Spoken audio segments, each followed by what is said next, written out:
Let us remain standing now as we read together God's word from Matthew chapter 20, verses 1 through 9. For the kingdom of heaven is like a landowner who went out early in the morning to hire laborers for his vineyard. After agreeing with the laborers for the usual daily wage, he sent them into his vineyard. When he went out about 9 o'clock, he saw others standing idle in the marketplace, and he said to them, "You also go into the vineyard, and I will pay you whatever is right." So they went.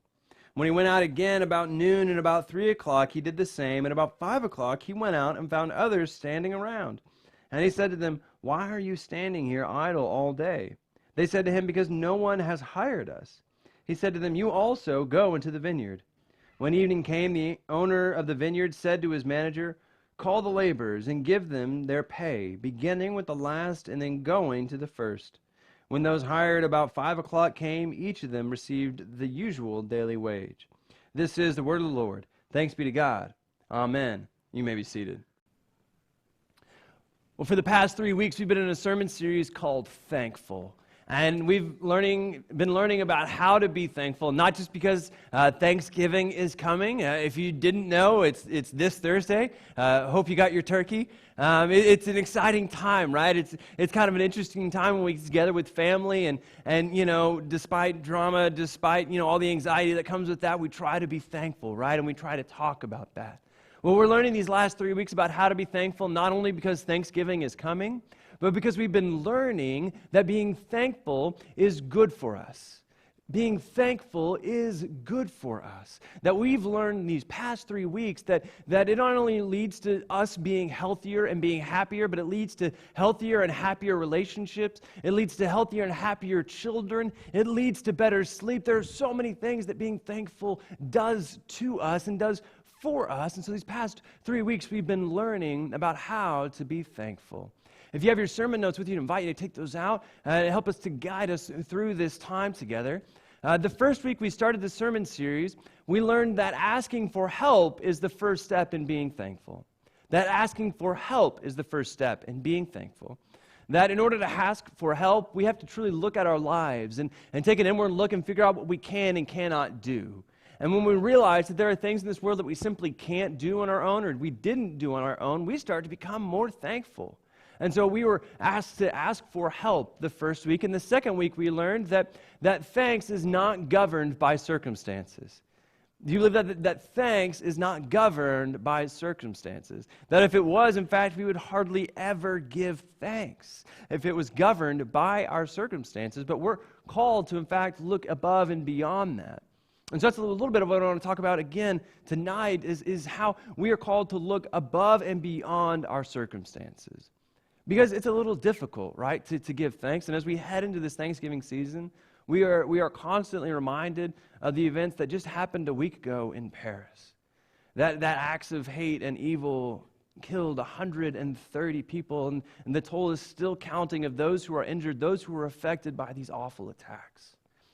In fact, Melissa and I received the amazing opportunity actually to take a week off last week. She and I and our daughter Anna and our family actually went to Mexico to a hotel there in Cancun and got to relax for a week. And it was an amazing time, and it was kind of funny. As soon as we got into the hotel, the first thing I did, maybe kind of like a man trait, was I grabbed the remote, right? And I turned on the TV, and it wasn't working exactly. Like the picture was kind of funny. And I pressed a button, and the entire TV went blank. And I had broken the TV. And kind of a typical man thing, I didn't ask for help, right? I didn't call anybody. Melissa said, you got to call somebody and get that fixed. I was like, no, it's all right. I'll figure it out. We didn't have TV the entire week. I never figured it out until the last night.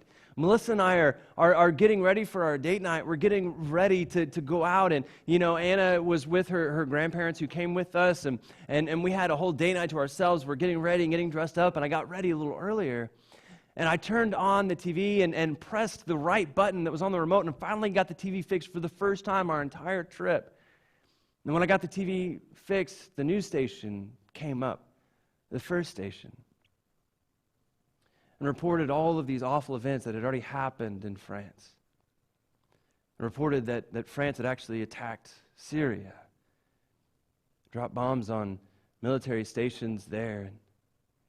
We were met in the midst of this beautiful scenery in Mexico, a time to relax, a time to be, a time to hear waves crash and kids play, and all of these amazing events were happening. And here, through the television, I could see these awful events that were taking place. And even in the midst of this, God calls us to give thanks, friends. To give thanks. It's truly a hard thing to do, is it not? That when we are met by the realities of this world, it is very difficult to give thanks.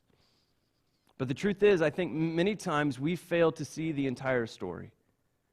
And I think that's a little bit of what Jesus tries to tell us in this parable. Jesus tells this parable in response to many questions about wealth and justice. Jesus tells this parable in response to the questions of wealth and justice. That preceding the passage that we just read, Jesus is asked by a rich young ruler what he has to do to inherit eternal life. And Jesus tells the man to follow the commandments. The man says, I've done all of them. I've done all of them. What else do I need to do? And Jesus says, only one more thing. Only one more thing. Sell everything you have and come and follow me. Sell everything you have and come and follow me. The rich ruler goes away crying because he is so wealthy, because he has so much stuff. And that starts the disciples asking questions. Well, Jesus, what do we do with wealth? What do we do with money, Jesus? What about this, Jesus? What about that? And what is justice, Jesus? What is right? What is good? And Jesus, in typical fashion, instead of just answering the questions outright, tells the disciples a story. In fact, we call them parables, and it's not to believe that these are historical, actual events, but Jesus tells these parables, these characters, where the stories are made up, but where truth is found in them. And he tells them the story, and we read the first part of it. And the way Jesus tells a parable is he begins the story with something familiar, with something that all the listeners know. And then as he continues the story, he adds nuance to it, where it becomes more and more unfamiliar. And he turns the story upside down.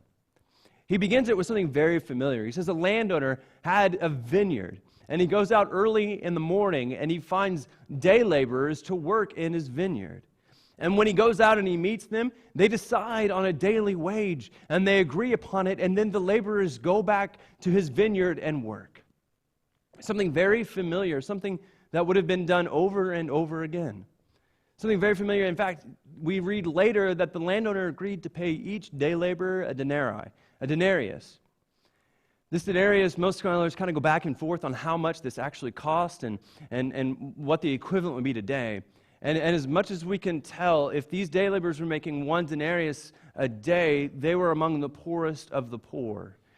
That one denarius a day was not enough to support an entire family, maybe enough to support one person if you were able to work every day, every week. That these are the people to whom Jesus is speaking. These people who make one denarius a day, these day laborers, and he says, there once was a landowner who hired people just like you. Hired people just like you. And he continues the story, but the more he continues, the more unfamiliar the story becomes. He says, first of all, the landowner went out to find these day laborers. Jesus says the landowner went out to find the day laborers. He didn't send a servant. He didn't send a slave to go out and find these people. He himself went out into the countryside and found these people. And not only that, but he didn't just go out in the morning to go find these people as usual, but he went out again at 9 o'clock. And then at 3, and again in the afternoon, and then again at 5 o'clock when there was 1 hour left in the work week, he went out and he found these people to work in his vineyard. And as we hear this story, it becomes less and less about the landowner having projects done on his vineyard than it does about these people needing work. The landowner goes out and he sees all these people in desperate need of work. And he finds them and he tells them to come back and work at his vineyard. And so he does. He calls these people back, and even the ones who have waited out till 5 o'clock, he pulls them in just to work 1 hour. And he tells his manager that when it comes time to pay these people, you should pay them in reverse.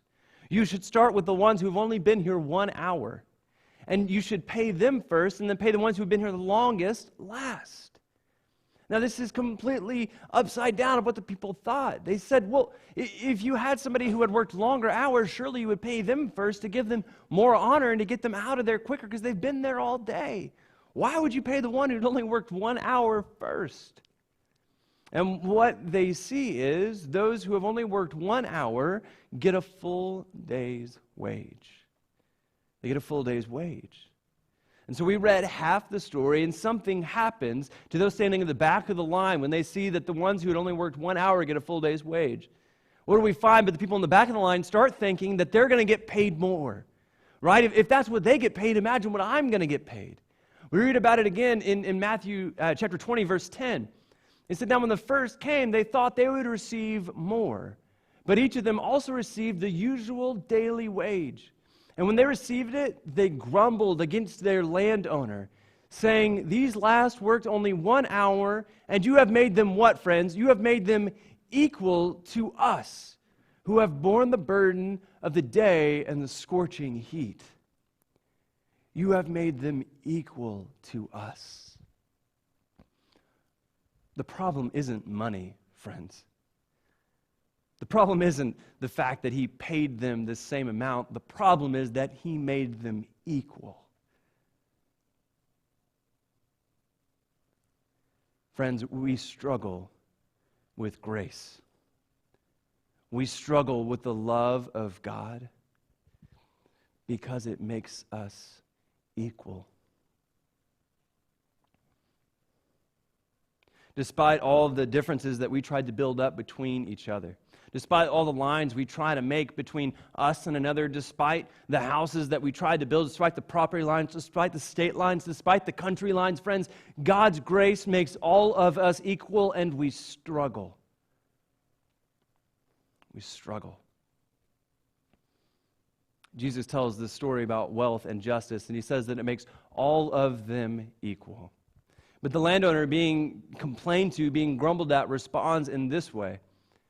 He says, friend, I am doing you no wrong. Did you not agree with me for the usual daily wage? Take what belongs to you and go. I choose to give to this last the same as I give to you. Am I not allowed to do what I choose with what belongs to me? Or are you envious because I am generous?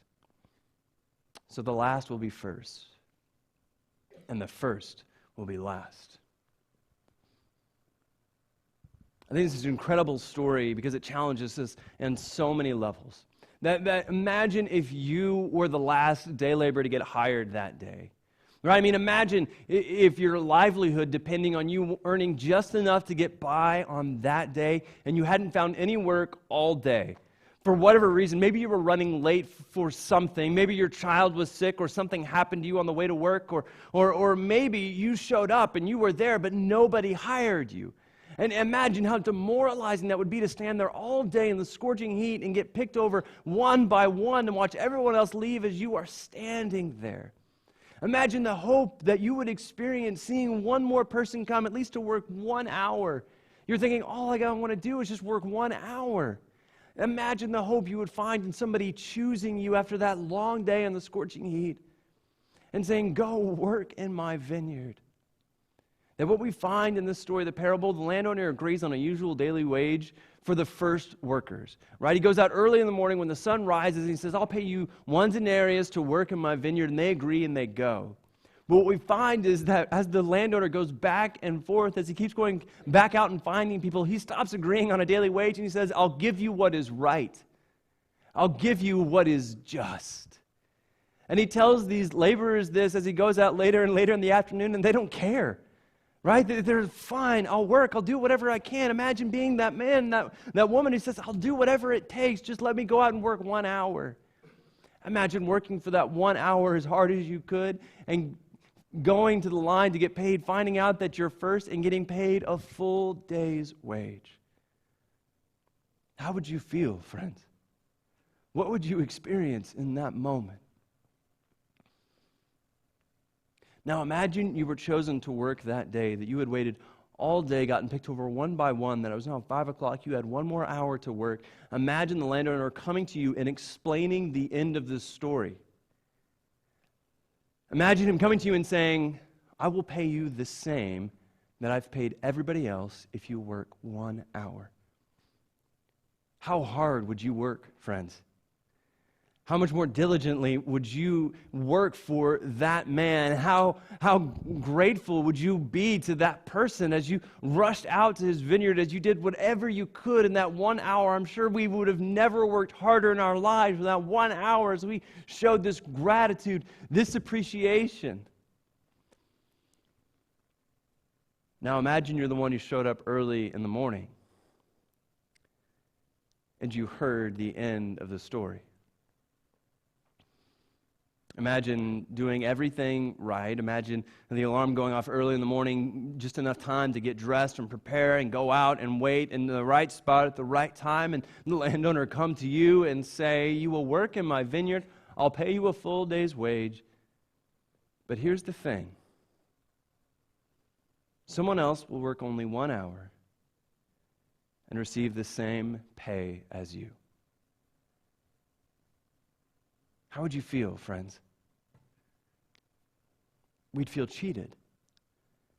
We'd feel slighted. We might not work as hard. We might slack off a bit. We surely wouldn't be grateful to this landowner who hired us. That's how many of us would feel because of the place in which we live, because of the work ethic that we have. But I think we only feel that way, friends, because we truly forget our story. We forget our story so often that God has placed directly in our lives. That there are consequences in forgetting our story. One of those is that we make assumptions when we forget. That the laborers who had worked there all day, that when they forgot their story, when they forgot the story in which they were placed, they started to assume that they were going to get paid more. They started to assume that they were going to receive much more because this person only worked 1 hour and got paid a full day's wage. And so surely I will make more than that. And they started to assume. You guys know what happens when you assume? Anybody? Assumptions are planned resentments. Why? What were you thinking? You guys. Okay. No. Assumptions are planned resentments.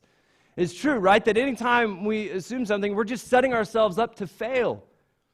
And this is what happens. We forget the story that we start making it up on our own, and we fail so many times over and over again. And that's what happens. We start to resent people. The people who got paid last started to resent the landowner because they had assumed that they were going to get paid more. Because they had forgotten the story. They started making it up on their own. That one of the things that happens when we forget our story is that we start to make assumptions. But the other thing that happens is that we grumble against God. We grumble against God. The good news is that we are in a long line of God grumblers. Do you believe that constantly we grumble against God? We read in the Old Testament constantly as the Israelites grumbling over and over against God. That in fact, immediately after the Israelites are liberated from Egypt, after they are taken out of the hands of slavery, after God brings them out of slavery in which they've made brick day after day, in the book of Exodus chapter 16, they say this, in the desert the whole community, what? Grumbled against Moses and Aaron. The Israelites said to them, if only we had died by the Lord's hand in Egypt. There we sat around pots of meat and ate all the food we wanted. But you have brought us out into the desert to starve this entire assembly to death. We are God grumblers, friends, because we constantly forget our story. Even the Israelites forgot their story. That as they went out into the desert, they said, only if we died back in Egypt. That when we forget God's story that is placed directly in our lives, we start to assume that we're going to be better off than somebody else, and we start to grumble against God. We start to get mad and angry against God. But another thing that happens is that we fail to celebrate our own good fortune. You ever have those people that you're just constantly envious of? You have those people in your life that just seem to constantly do better? You know, maybe their kid gets better grades or is a better athlete or whatever, or maybe they just have like a bigger house or the better car or the boat or whatever it is. There's somebody in our life that we're just kind of envious of. And maybe the reason that we're envious of them is because we haven't celebrated our own good fortune. That we haven't taken an honest look back at ourselves and really considered how fortunate we actually are. And that's what happens when we forget our story. That we start to become God grumblers. We start to get resentful. We fail to celebrate our own fortune that God has given us. We are called, friends, to remember the story that God tells us. And when we do that, there are many good things that happen in our lives. One of them is that we actually see God in that. When we remember our story, we see God. We read about this beautiful psalm, actually 121. The writer says, I lift my eyes up to the hills. From where will my help come? My help comes from the Lord who made heaven and earth.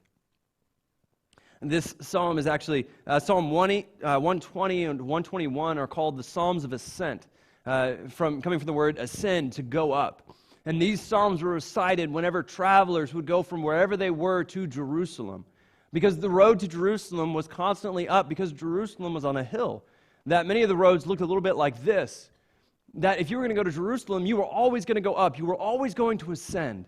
And so if you were going to look for God, you were going to look at the temple in Jerusalem where they believed God dwelt. And so they would constantly look up. They would constantly look toward the hills. They would constantly look up. And when they looked up, they could see Jerusalem. They could see the holy city. They could see the temple where God dwelt. And they started to get their help, friends. They started to find hope. They started to find reason in this life to do good. They started to see this thing at the temple when they simply looked up and they remembered their story. They saw God. They saw God, friends. Another thing that happens when we remember our story is that we find the end of the story. This is one of the most important things to remember, that we find the end of the story. We read about the end of the story in the book of Revelation, the last book of the Bible. It's kind of a strange book, and if you've never read the Bible, I wouldn't encourage you to read it. But there are some particular points in there that I want to read to you. One of them is out of Revelation 21. The writer says this, Then I saw a new heaven and a new earth, for the first heaven and the first earth had passed away, and the sea was no more. And I saw the holy city, the new Jerusalem, coming down out of heaven from God, prepared as a bride adorned for her husband. And I heard a loud voice from the throne saying, See, the home of God is among mortals. He will dwell with them. They will be his people, and God himself will be with them.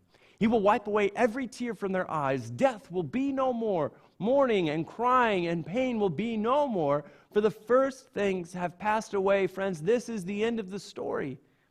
This is what it looks like, that God will dwell on this earth, that God will wipe away death, that God will wipe away fears and tears and crying and mourning, that this is the end of the story. And we truly see this when we remember this. We remember our own story in which we are placed, that God has written the end. God has already written the end. That we may not know where we are now, we may not know how we're going to get out of this, but we know who's going to pull us out. That the same God who drew us into this moment, wherever we are, whatever circumstance we may be in, that we know that God has brought us to this place, and God will bring us out. For he has already written the end, friends.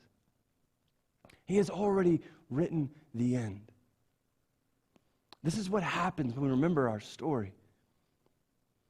And the final thing that happens is we see past our own problems. When we start to see the magnitude of this story, we start to see past the things in our lives that we call problems. And we start to redefine them. We start to find purpose for them. One of the things that I never experienced when growing up, hardly ever experienced growing up, was like that really painful breakup. You know, did you ever have that with like your boyfriend or girlfriend? I didn't really have that. I don't know how many of you know this, but Melissa and I actually dated since we were 12. I have a picture of us here, as embarrassing as it is. That's us at the 8th grade dance. It was at the skating rink in Coweta. We had to take off our shoes because they wouldn't let us walk on the skating rink with our shoes on. So we were all in our socks, you know, doing the slow dance, like 8th grade slow dance, you know. like that? You guys did that, right? Come on. Yeah. So, I didn't, we just dated since we were 12. We never really had, that painful breakup. I never really experienced that in my life. We dated all through junior high and high school. We dated through college, actually got married between our junior and senior year in college. So I never had that. I never knew what that was like to have in my life. Melissa and I made a lot of friends in college and was really thankful for those. And actually, while we were in college, a couple of our friends started dating. And that was really fun. We got to go out on, all these, couples dates together, and we got to hang out with them all the time, and it was a really fun time in our life. And then our senior year in college, our friends broke up. You ever had this when friends of yours are dating and they break up, and it's hard? We didn't really know what to do or what to make of it, and then my friend, who was my roommate in college, started to kind of separate from us.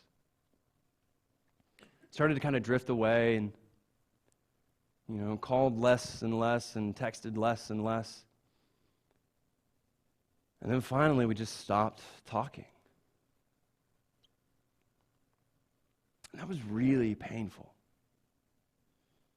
It was really painful to happen, and I started to go kind of crazy. And I started to think, what did I do? And is there something that I could have done to not let this happen? And this really plagued me for a long time. And then a couple of years later, Melissa and I were actually invited to a small group just to go in and share and just kind of have some time with Christian community. It was a really great time. We're really fortunate.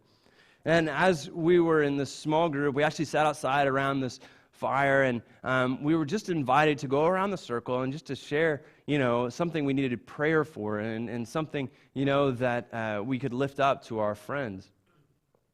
And, we went around the circle, and others started sharing, and then there was this one girl who was in the circle and who was really quiet the whole time and actually got passed up. She said, just come back to me, I'll say something later. And we went around all the way, and then finally we came back to her. And she started to break down in tears. She said, I actually just broke up with my boyfriend of 5 years.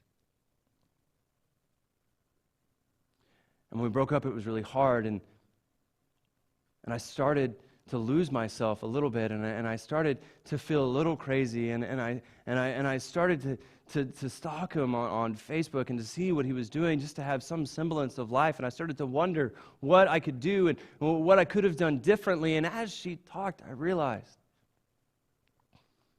that I had gone through that same thing.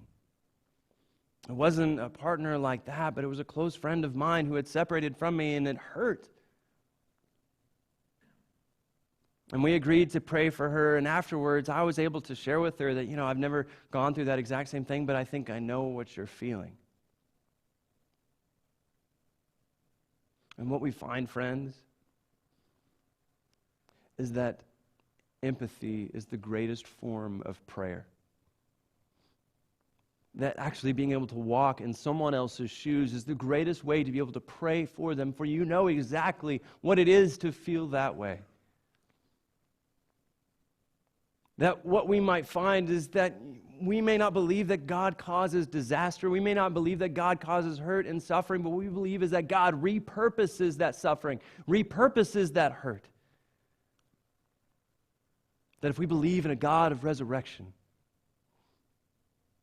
we believe that God can repurpose anything, even death, friends, even death on a cross. So we're invited this week, friends, to look up and beyond our current circumstance. To look up and beyond our current circumstance, and then to imagine right now how God will use us in the place we are. Whatever thing we may be going through, whatever it is in our lives that may be causing us pain or suffering, imagine how God will use us. That we might pray for that God will show us how God might use us in this special place.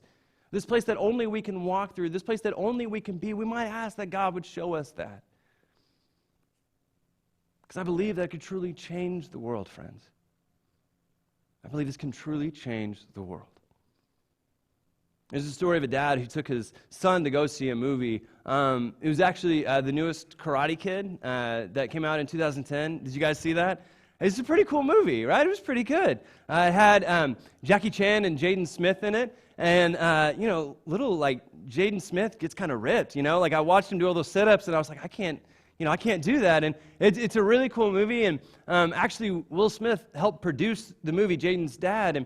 And there's a story of a father who took his son to go see the movie. And when they went to go see the movie, the father just watched his son, watch the movie. And if you've ever seen the movie, it's a really cool movie. And, Jaden gets in all these competitions, these karate competitions. It's really suspenseful, right? It's really kind of touch and go. And there's all these moments in which you wonder if Jaden's going to pull it out, right? If he's going to win this competition or that. And all these people are trying to cheat and trying to get ahead. And Jaden just keeps going on, right? And this father watched his son just waiting for him to react to these moments. But what he saw is as he watched his son, he stayed completely stone cold during the entire time. Right? He was never surprised. He was never astonished. He was never stressed or suspenseful. He just watched, this father watched his son just stay completely silent the whole time, the whole movie. And so as they got in the car, started to head home, his father asked his son, "What'd you think of the movie?" His son said, "Well, eh." He said, "Eh." He said, "That was great, right? Weren't you worried for Jaden? Weren't you worried for him? Didn't you wonder if he was ever going to make it out of that competition? Didn't you wonder if he was going to lose that competition?" And his son said, "No." His dad helped make the movie. Yeah. His dad made the movie. Friends, in the midst of our pain, in the midst of our suffering, in the midst of all the things that happen in our lives, friends, our dad wrote the story. Our dad wrote the story. That whatever it is that we may be going through, whatever thing that may be happening in our lives, no matter how hard, no matter how long it may be, friends, we should never forget the fact that our dad wrote the story. Amen. Amen.